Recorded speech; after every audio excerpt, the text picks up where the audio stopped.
This is a Year in Europe podcast, episode 4. In this episode, we're finally leaving for Europe, and we'll discuss the European Union's Schengen Agreement.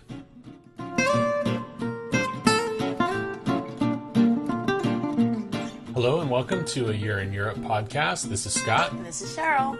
And today is Friday, July 28th, and we leave on Monday. Oh my Lord. High five. High five. Yep, we're really excited, and we can't believe we only have a few days left before we go. We're getting all the last minute packing and arrangements made and everything. And yeah, as you may have noticed, it's been a while since our last podcast. Doing a few things, quitting the job, selling the house, putting everything we own in storage beforehand, having garage sales, and a billion trips to Goodwill to get rid of things that I do not know why we ever possessed. Yep. How much stuff did we give away or just get rid of? I can't even. But it's a very freeing feeling. You betcha. Yeah. And we still have a lot of stuff left. Still which a is lot of stuff, kind of sad, but not as much lot. as we had. Yeah. To think that we carried that crap around for 10 years through 3 houses. Yep. Okay. All right. Let's take a cleansing breath and then very good. Close that chapter. So we're gonna just have a kind of a quick podcast this time around. We're leaving on Monday, and basically you can expect to hear from us again sometime next week once we're in London. Yes. We'll kick around London for a few days, and then we'll get back on it and start putting more podcasts out in the real, It won't just be talking about exactly. it. It'll actually be doing it. That's right. Yep. So that'd be really cool to be kind of on the ground there and doing everything that we've kind of been talking about. So we've got 7 a lot of months in the making. Exactly. Amazing. And we've had a ton of great feedback on really great, amazing stuff that people have written in about, and it's just so helpful. Little jewels and gems, and people who have been over the years many times and through their travels found very kind of unique museums and places that you don't necessarily see just opening the guidebook. So really appreciative of everybody writing in their jewels and gems. Yeah, thanks to everybody. The one thing that we did want to talk about this time is something I think we alluded to last time. Yes. And we've kind of had a slight change of plans, which I think is actually going to be to our benefit. But, But it is not kind of originally what we were thinking we could do. Yeah, and the last podcast we alluded to the fact that we've had to change our itineraries and we had to call some embassies and those types of things. And the reason being, sports fans, is that, years ago you would be able to travel through Europe willy-nilly and really go anywhere you want for a time frame that wasn't necessarily specified really stringently. But I think it was 90 days in each country. Right, Europe. Right, exactly. Right, it was a much looser system. So thus, with that knowledge in mind, we thought, hey, antiquated, a year in Europe, that'd be easy. No problem. We got that covered. But sadly, no, things have changed. And, it's not, I know we're not necessarily having our fingers on the pulse of the international beat on every issue, but we stay pretty well informed, and so I was fairly well surprised that we hadn't heard of this. And so again, what is this? What we're talking about is something called I know I'm butchering this, but Schengen Treaty. It's an agreement between several European Union countries that does 2 things, which one is really great, and really for European citizens it's all good. And then for non-EU citizens, there is this annoyance factor. But it allows you to move Europeans and non-Europeans in between European countries without having to show your passport or to get a stamp. And so in many ways acting without borders, which is very convenient and all of those things. And within a 90-day period, very helpful and convenient, as I say. Unfortunately, the other part of that is that if you're a non-EU citizen, it also limits the time that you can spend in several EU countries. For instance, you can only spend 90 days in a 6-month period in any of these countries that are part of the Schengen Treaty. 90 days. 90 days. But then how are we going to do a year? That's significantly less than a year. Yeah. So a little bit of panic mode struck in June because we're going along thinking we can do this without any hassle or problem. And of course, this comes up. So what we have subsequently learned through exhaustive research and a lot of web surfing and such to these various sites and things is that there are indeed most countries in the EU who are EU countries are part of this treaty, but thank you, Lord, not all of them, with some very significant countries that are not part of it. The first being, one of them being Great Britain and Ireland, which is going to give us a great respite of time initially when we start out. So our clock doesn't really start ticking until we hit Paris in October. So this first 6 weeks in Great Britain, we'll be able to do it without the penalty of that 90 days counting in a 6-month period. So that'll be very helpful. Very interestingly, though, a lot of the countries over the past several years that have been non-Schengen countries are converting in January 2007. So Slovenia, Slovakia, Switzerland, I think in that time frame as well, if not a little bit later, but in 2007 definitely. So a lot of these countries, people have been ducking into them for 3 months and then coming back out and trying to get around the rule in that way, and have been successfully doing that. But that loophole is fast closing as these other countries join this treaty. Now, I think there is a movement, too, to extend that 90 days and 6 months to be 6 months, because there's a real push from travelers, folks like us who, we're just going there to spend money and to enjoy the scenery and not do anything that wouldn't be a benefit to the countries that we're visiting. So I think there's a real acknowledgement and push to broaden that. But as it is, we have to kind of work around it. So what I think we're going to do is we're the first part of our itinerary is really going to stay the same. We're going to the UK for 2 months, and we're going, all the way through England and up to Scotland, and kind of do the same thing we've been planning to do. Then we're going to leave the UK, and we're going to spend a month in Paris, and then we're going to. After we spend a month in Paris, and we only have 2 more months to spend in Schengen EU countries. So we're going to spend the next 2 months in Spain and Portugal, and then kind of travel back through the south of France and into northern Italy and spend, a couple of weeks there. And then we're going to then leave the EU, the Schengen partnered EU, and go to Switzerland. And we're going to spend some time in Switzerland. And then we're going to kind of hop over to the Czech Republic, spend some time in the Czech Republic. Then we're going to go to Hungary and spend some time in Hungary.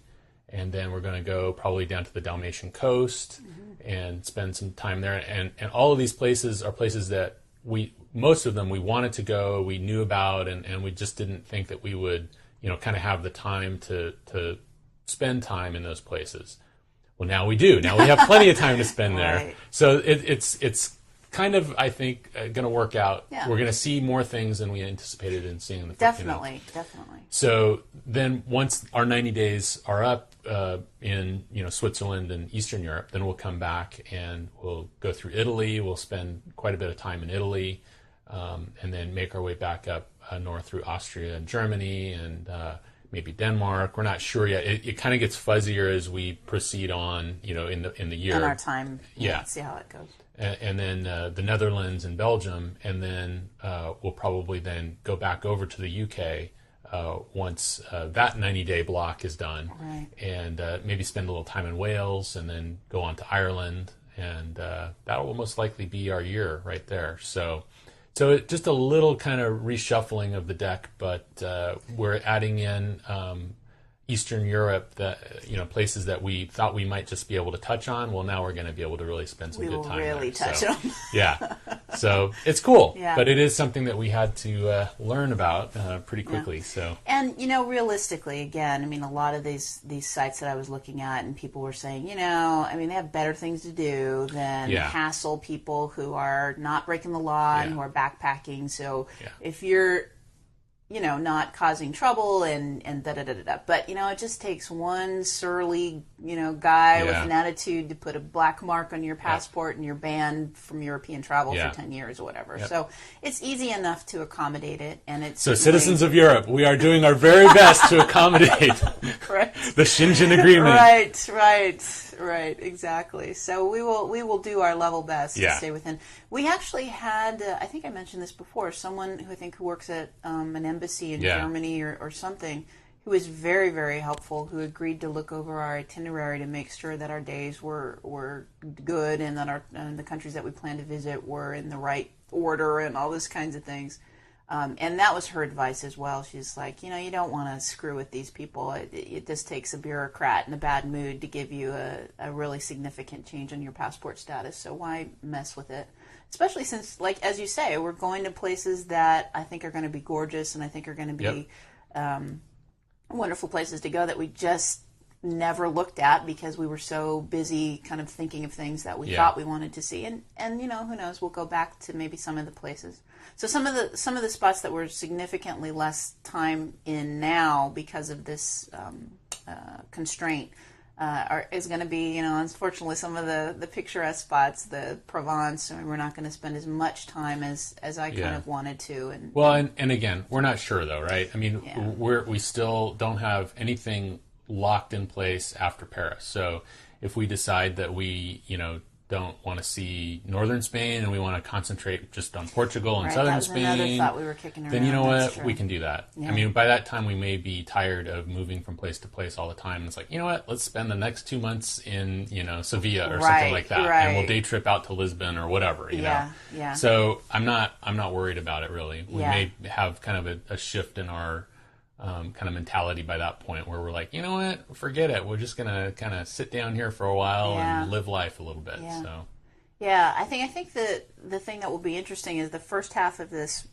part of the trip will be, as I was mentioning the other day, 6 weeks of pretty constant travel. Every 10 days we're moving. We're going to a different location, and it's pretty touristy in that there are spots, castles that we're going to, and I mean, you can't get much more touristy than that. Don't knock the castles. No, I totally want to see them, but I'm just saying, going to William Shakespeare Land is definitely. What are you saying? More of a touristy thing to do than you would just, buying bread and living in the inn in French countryside or something. So, and then the part in October is we'll be really trying to be a little bit more local citizen by living in our Paris apartment. That's right.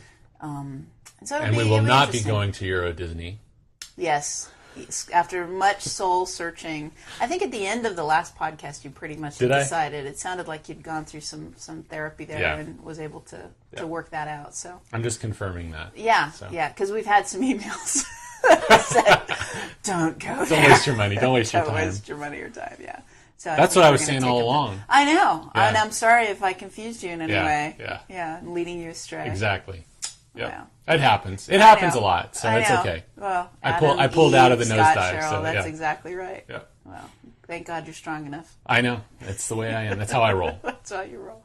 So we're looking at our bags all packed and ready to go. We've got our day pack set for the plane trip. Our lovely little 10-hour jaunt over the pole to London.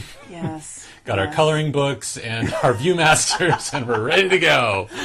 Oh, man. Well, so, we actually have quit work a month ago. About a month ago, a little less than a month ago, because, we had to move and pack and set up things and everything.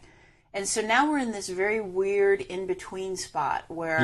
Limbo, yes, thank you. Where we don't really have a place to go every day, where we're pretty much done in terms of setting things up and packing. We are now, but I'm just saying this last week it's been just kind of slower, without a purpose or anything to do. Granted, we still haven't walked across the Golden Gate Bridge or taken a cable car. But Oh, well, we'll have to do it when we come back. It's too late now. As a tourist someday. And even the museum that used to be around the corner from us, we never went to. Still sad. That's sad. Oh, well, we're going to have to go see other museums now. That's right. I'm ready to go. Can you tell? Yes, I am. Well, at this point, too, it's we're trying to soak up what little cultural experiences we have here. And by that, I mean making sure that we get enough In-N-Out Burger for the last week or two. Mexican food also. Tacos, burritos. A lot of that in the last couple of weeks. A lot of refried beans. Yep. Yeah, and our favorite haunts. And then out we go in the wide world to find more culinary delights. That's right. We're ready. Well, probably next week at this time, you should expect hopefully another podcast from us. We'll do our best to pull ourselves away from ourselves. Unless something's gone horribly wrong. Oh, man, bite your tongue. I'm sure everything's going to be all right. I'm sure.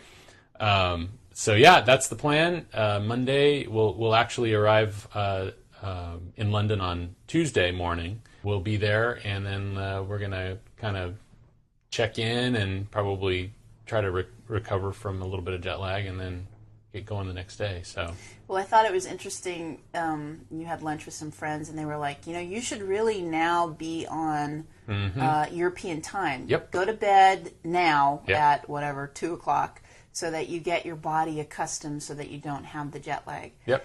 And my point is, we have a year to accommodate to the time. What's the hurry? It's just you should just. No, that's not right. You got nothing. No, you got to do it that way. You go ahead. All right, I'm gonna hit the hay right now. Yeah. You take a nap. Okay. Good. All right. Well, I think that's it for now, and we'll talk to you next week. Stay tuned. We'll have more interesting things to talk about next week. Finally, I know. Unbelievable. All right. See you soon. See you later. Bye. Visit our blog online at ayearineurope.com.